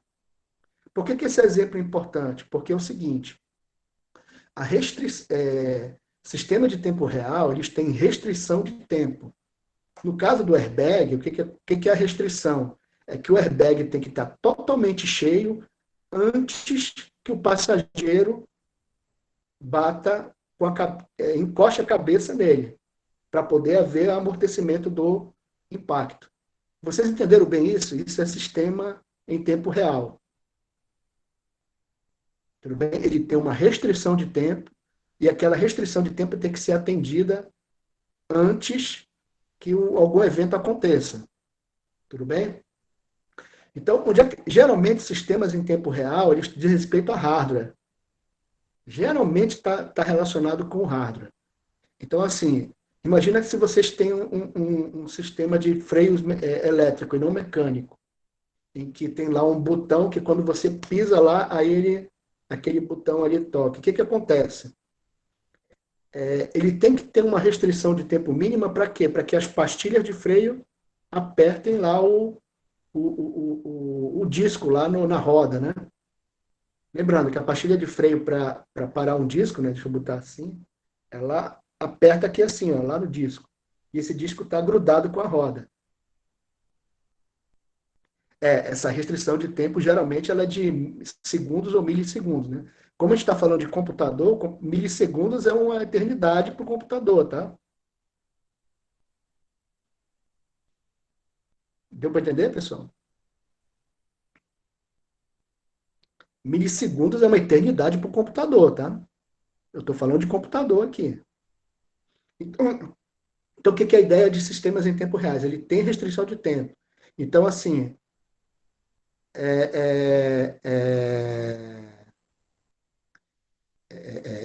vamos dizer assim, sistemas em tempo real, o que é a ideia? Você só coloca o sistema em produção se a restrição de tempo real ela for atendida. Então, assim, eu só posso pôr o airbag para funcionar dentro de um carro se aquele airbag demonstrou que ele está totalmente cheio antes do passageiro cumprir. Então, isso daí é uma restrição de tempo real. Na verdade, ele não pré-determinou um tempo, tipo um tempo em segundo, um tempo em milissegundos, etc.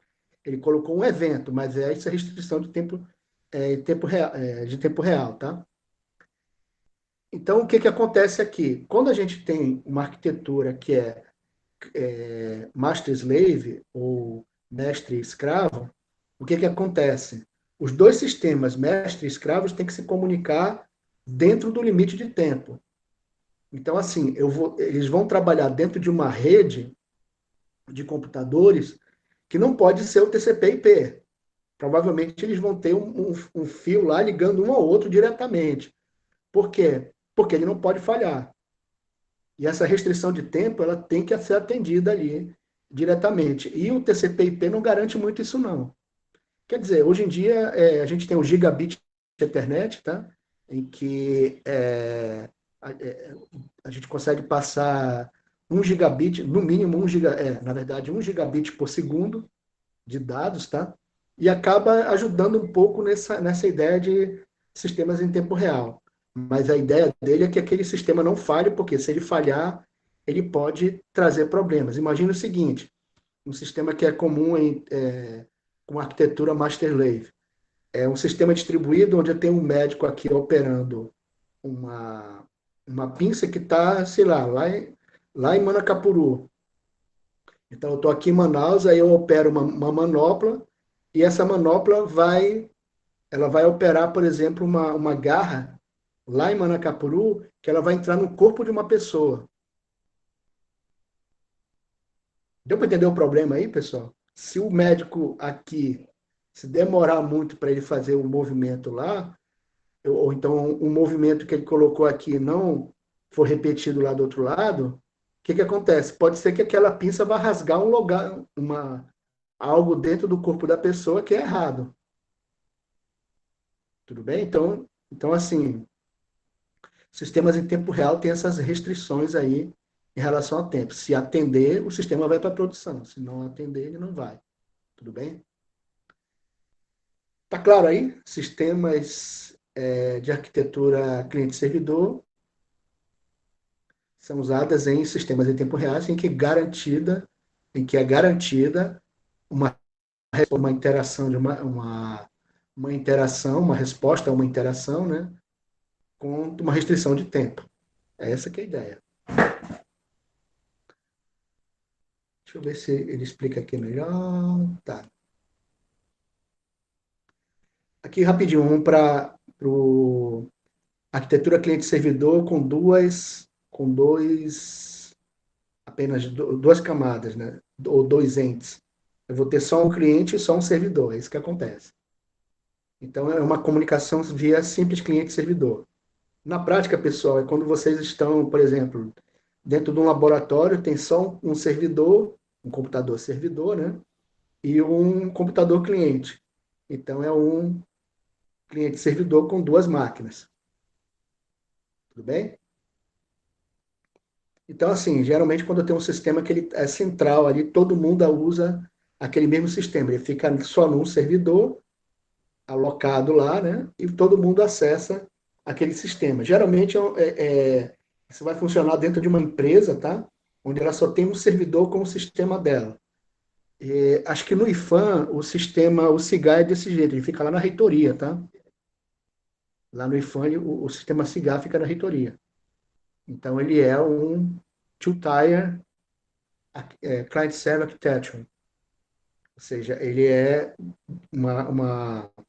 o tier que seria uma espécie de nó, né? Ele é um sistema cliente-servidor com dois nós. Um é o cliente e o outro é o servidor. O que seria o multi-tier? Ou seja, o que acontece?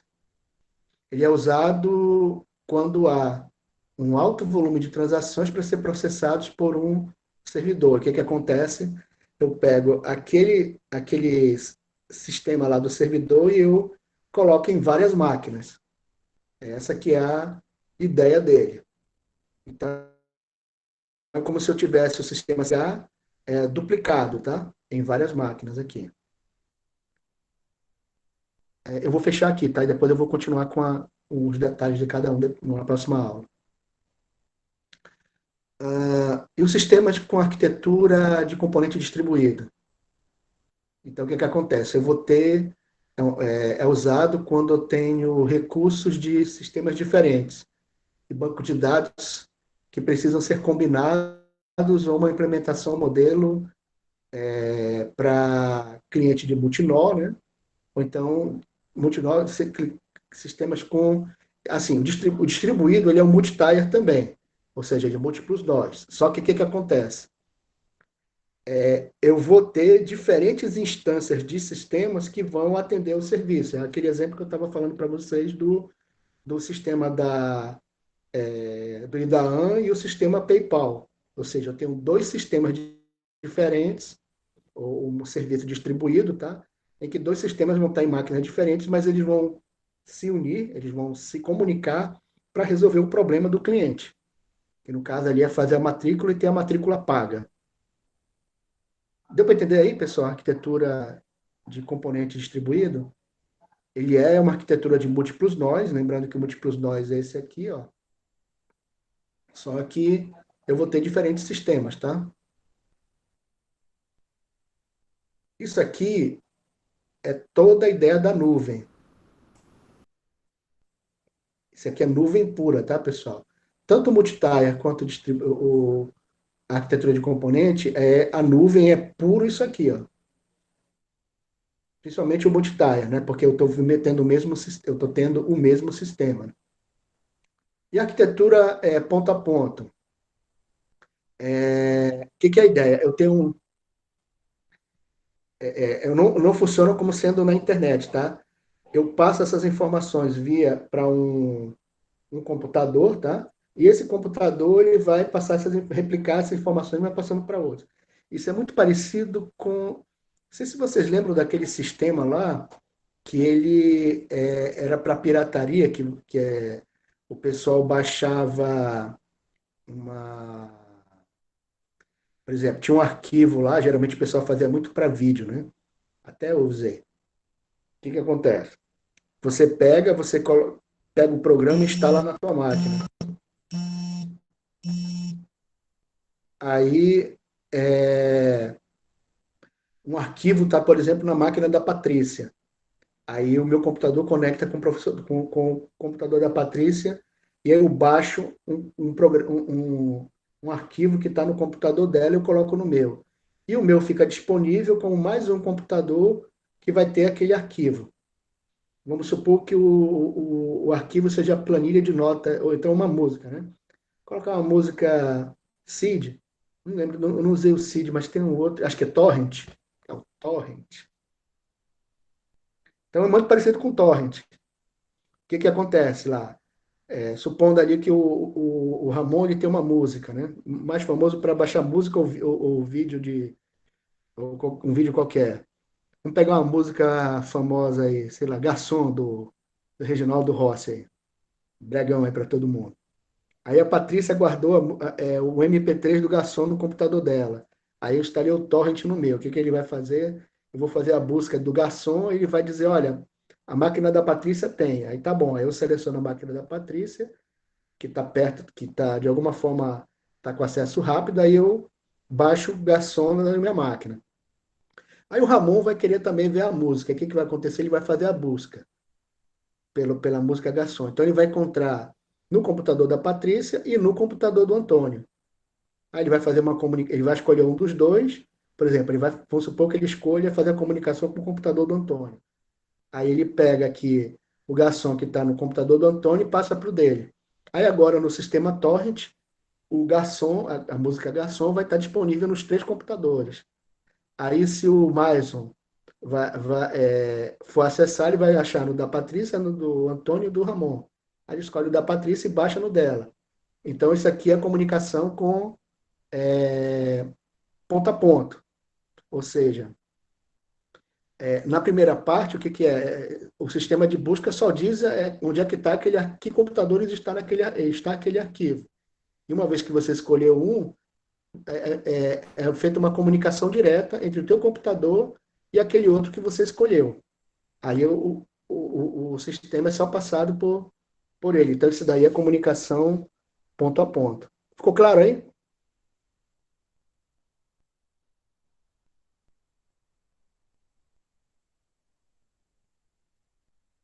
A diferença é entre os três, tá? Então, assim, o que que é importante nesses padrões arquiteturais? É que eles vão ajudar a que vocês desenvolvam assim, verifique qual a melhor forma de desenvolver o sistema de vocês. Cada um tem uma forma de você usar o sistema para ser desenvolvido. Bom, pessoal, chegou no limite aqui, eu acho que já estamos com quase 2 horas aí de aula, tá? Aí eu paro por aqui. Aí a gente vai vendo depois aqui essas arquiteturas aí, especificamente como funciona cada uma delas aí dentro na próxima aula, tá? Ou pelo menos nas próximas 2 aulas aqui. E esse material vocês podem encontrar lá naquele livro que eu falei. Vou passar só um exercíciozinho para vocês darem uma olhada depois, tá? Só para fixar o que eu coloquei. Mas a ideia é que vocês vão fazer os estudos de vocês direto no livro do Ian Somerville, que a gente vai ter, que muitos de vocês já têm um PDF, quem não tiver aí avisa que eu repasso, tá? Dúvidas aí? Foi tranquilo para todo mundo aí entender as ideias? Ah, sim, eu vou disponibilizar, tá? Alexandre, você disse eu não, por quê? Eu não, mas o que que você quer dizer com eu não? Desculpa, a minha pergunta é, você não tem o... Puxa, eu falei tanta coisa aqui que eu já me perdi um pouquinho. Ah, tá, você não tem o PDF. Tá bom, eu vou passar para você, tá? Depois você manda uma mensagem para mim via WhatsApp que eu repasso para você, tá?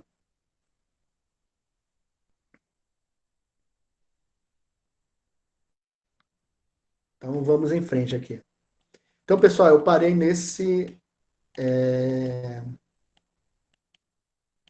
nessa parte aqui que diz respeito aos padrões arquiteturais, tá? Onde eu só mostrei rapidinho assim cada um deles e nas próximas aulas a gente vai entrar em cada um deles em detalhes, tá? Então, pessoal, obrigado aí. Alguém tem mais alguma dúvida? Pra gente fechar. ou tem alguma colocação a fazer aí. Já falaram aí a respeito do vídeo, tá? Eu vou postar para vocês os 2 vídeos. Aí a gente vai ter as 2 aulas, eu vou colocar lá no Cigar, tá?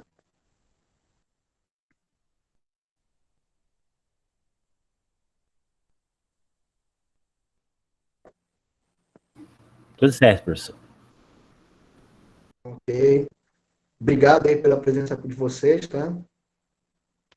Fiquem com Deus aí, uma boa semana aí para todos vocês.